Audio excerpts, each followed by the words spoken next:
नमस्कार। प्यूबर्टी एक normal physiological phase है जब सेकेंडरी सेक्सुअल कैरेक्टर्स बनना स्टार्ट होते हैं।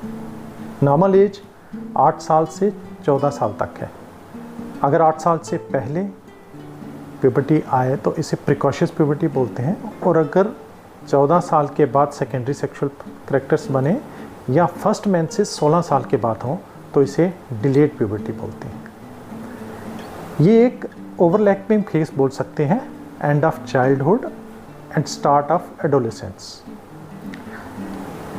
नॉर्मल स्टेजेस रहती हैं। सबसे पहले ग्रोथ स्पर्ट होता है,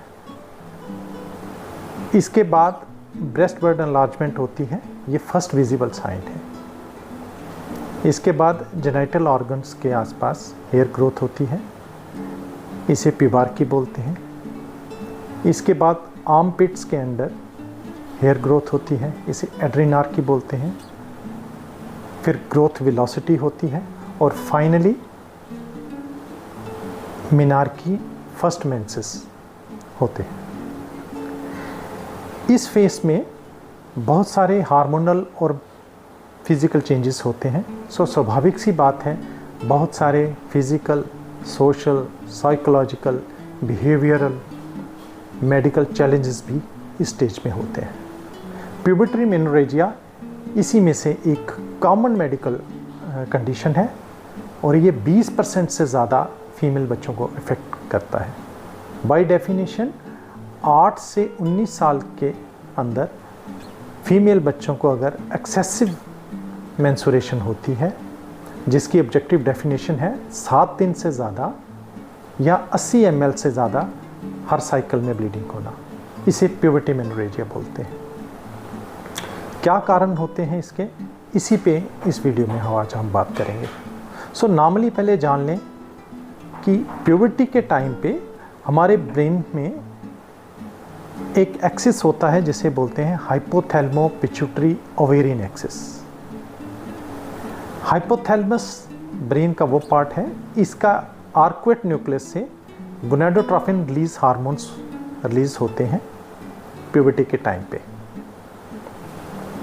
ये जाके एक्ट करते हैं एंटीरियर पिट्यूटरी लोब पे, जिससे एफएसएच और एलएच रिलीज होता है, और एफएसएच और एलएच फाइनली जो फीमेल गोनेड्स हैं ओवरीज पे एक्ट करता है, ईस्ट्रोजन और प्रोजेस्टेरॉन रिलीज होता है। मेंस्ट्रुएशन प्रोसेस, साइकिल जो है वो चलता है। अब किसी भी वजह से इस साइकिल की मैच्योरिटी डिसऑर्डर या डिजीज़ की वजह से ये साइकिल अपसेट होता है और प्यूबर्टी मेनोरेजिया करता है। अब इसमें नॉर्मली जो साइकिल था एचपीओ एक्सिस, इसमें ईस्ट्रोजन जब रिलीज़ होता है, इसके बाद ओवुलेशन होती है तो प्रोजेस्टेरॉन रिलीज़ होता है। जो यूट्रस के अंदर की लाइनिंग है एंडोमेट्रियम, वो ईस्ट्रोजन के इफ़ेक्ट में जब बढ़ती है तो प्रोजेस्टेरॉन की रिलीज़ की वजह से वो शेड होती है और मेंस्ट्रुएशन होती है। अब अगर ओवुलेशन नहीं होती, जब ये साइकिल एचपीओ एक्सिस इमेच्योर होता है, तो एंडोमेट्रियम की थिकनेस बढ़ती जाती है ईस्ट्रोजन के अनअपोज टू प्रोजेस्टेरॉन ना होने की वजह से।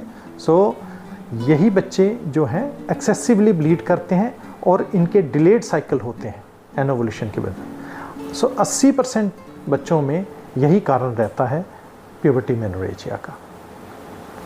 अब इसके अलावा ब्लीडिंग डायथिसिस, जो क्लॉटिंग डिसऑर्डर्स हैं, कुछ इनहेरिटेड बीमारियां होती हैं जो फैमिलीज़ में रन करती हैं, और भी कुछ काजेज़ होते हैं ब्लीडिंग डिसऑर्डर्स के, जैसे इंडिया में कॉमन है थ्रोम्बोसाइटोपेनिक परप्यूरा, इसमें प्लेटलेट्स लेवल कम हो जाते हैं और ब्लीडिंग टेंडेंसी होती है। बॉर्न विलीब्रेंड फैक्टर डेफिशिएंसी और बॉर्न विलीब्रेंड डिजीज़, ये यूएस में कॉमन है। इसमें एक प्रोटीन की डेफिशिएंसी के चलते प्लेटलेट्स की स्टिकीनेस नहीं रहती, क्लॉट नहीं बनता। इसके अलावा हीमोफीलिया, जिसमें फैक्टर 8 और 9 की डेफिशिएंसी होती है। हालांकि ये एक्स लिंक्ड रिसेसिव डिसऑर्डर है, फीमेल में कम होता है लेकिन हो सकता है और ब्लीडिंग टेंडेंसी रहती है इसमें। Leukaemias, acute lymphoid leukaemia, acute myeloid leukaemia, blood cancer जिसके बोलते हैं, इसमें प्लेटलेट्स की कमी के चलते हार्मोनल इम्बैलेंस की वजह से ब्लीडिंग टेंडेंसी रहती है। और बॉडी एक इन्फ्लेम्ड स्टेटस में होता है, ये भी एक काज होता है जिसकी वजह से ब्लीडिंग होती है। Liver disease, kidney disease. अब लीवर डिजीज़ में प्लेटलेट्स, क्लॉटिंग फैक्टर्स लीवर से नहीं बनते जिसकी वजह से ब्लीडिंग होती है। दूसरा, लीवर डिजीज़ के केस में एडवांस स्टेजेस में पोर्टल हाइपरटेंशन होती है, और पोर्टल हाइपरटेंशन में जो पेल्विक ऑर्गन्स हैं उनमें कंजेशन हो जाती है और ब्लीडिंग होती है। और तीसरा, हार्मोनल इम्बैलेंस की वजह से लिवर डिजीज़ में भी ब्लीडिंग टेंडेंसी रहती है। इसी तरह से किडनी डिजीज़ में भी हार्मोनल इम्बैलेंस की वजह से ब्लीडिंग होती है। 4% से ज़्यादा हाइपोथायराइड जो बच्चे, हाइपोथायराइडिज्म होता है जिसमें TSH लेवल बढ़ जाता है, और TSH का अल्फ़ा सब यूनिट और FSH LH इनकी सेम स्ट्रक्चर होने की वजह से हार्मोनल इम्बैलेंस होता है। जेनाइटल ट्यूबरकुलोसिस भी एक कॉमन काज है इंडियन सेटअप में प्यूबर्टी मेनोरेजिया का, सो इसको इन्वेस्टिगेट करने की ज़रूरत है। एड्रीनल हाइपरप्लेजिया, इसमें एंजाइम की डेफिशिएंसी के चलते कॉर्टिसोल और एल्डोस्टेरोन की डेफिशिएंसी हो जाती है, और जबकि एंड्रोजेंस जो हैं वो बढ़ जाते हैं जिसकी वजह से इम्बैलेंस होता है और ब्लीडिंग टेंडेंसी रहती है। मुलेरियन डिफेक्ट्स, ये नॉर्मली एम्ब्रियोनिक फेस में इन स्ट्रक्चर से ही फीमेल जेनाइटल ऑर्गन्स बनते हैं। अब किसी भी वजह से ये स्ट्रक्चर की डुप्लीकेशन रहे या डिफेक्टिव यूनियन की वजह से ब्लीडिंग जो एनाटॉमिकल डिफेक्ट्स बनते हैं और ब्लीडिंग टेंडेंसी होने की चांसेस रहते हैं। PCOD आज के दौर में 10 से 12% रिस्पॉन्सिबल है फीमेल बच्चों में, इसमें मेनोरेजिया होने के चांसेस रहते हैं।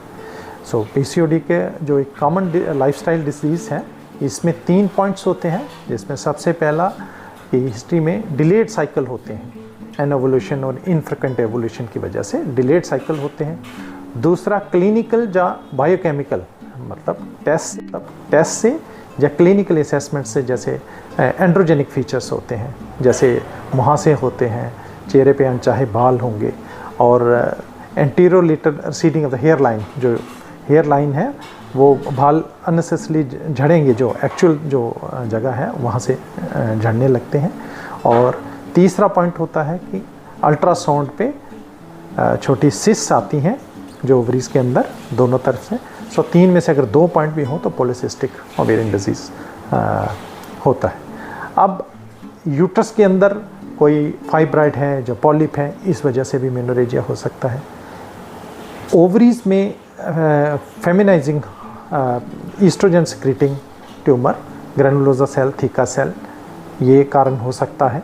सो इसको वर्कअप करने की ज़रूरत है। ड्रग हिस्ट्री बहुत ही ज़रूरी है। ड्रग्स में कॉमन जो है i pill intake, hormonal contraceptives intake, NSAIDs, non steroidal anti inflammatory जो कॉमनली ब्रूफिन और नेप्रोक्सन वगैरह लेते हैं, इसमें ब्लीडिंग टेंडेंसी हो सकती है। Anti depressant drugs, selective serotonin reuptake inhibitors, जिसमें पैरोक्सिटिन आती है, कॉमनली ली जाती है, इस वजह से भी ये ड्रग रिस्पॉन्सिबल हैं इस कैटेगरी के। दूसरा, सिलेक्टिव नॉरएपिनेफ्रिन रीअपटेक इनहिबिटर, इसमें डिलॉक्सिटिन आती है, ये है। इसी तरह से एंटी सीजर ड्रग्स जैसे फेनिटाइन, सोडियम वॉल्प्रेट, कार्बामेज़ेपिन, ये भी ब्लीडिंग टेंडेंसी और प्यूबर्टी मेनोरेजिया के लिए रिस्पॉन्सिबल है। एंटीबायोटिक्स कॉमनली लिंजोलेट है और सेप्ट्रान ट्राइमेथोप्रिन जो है, इस वजह से भी हो सकता है। डायूरेटिक्स और हार्ट डिजीज़ के केस में डिजॉक्सिन के यूज़ की वजह से भी। सो ये इन सब ड्रग्स की हिस्ट्री पूछना भी बहुत ज़रूरी है। और लास्ट लेकिन जो सबसे ज़रूरी है, प्रेगनेंसी रिलेटेड इश्यूज़। सो ये भी एक काज हो सकता है, और जैसे अबॉर्शन है, मिसकैरेज है, एक्टोपिक। सो इसकी हिस्ट्री हमें इसमें मैं ऐड करूँगा कि बहुत ही सेंसिटिवली और स्किलफुली लेने की ज़रूरत होती है। और प्यूबर्टी मेनोरेजिया में ये काज हमें कभी भी नहीं भूलना चाहिए। Thank you.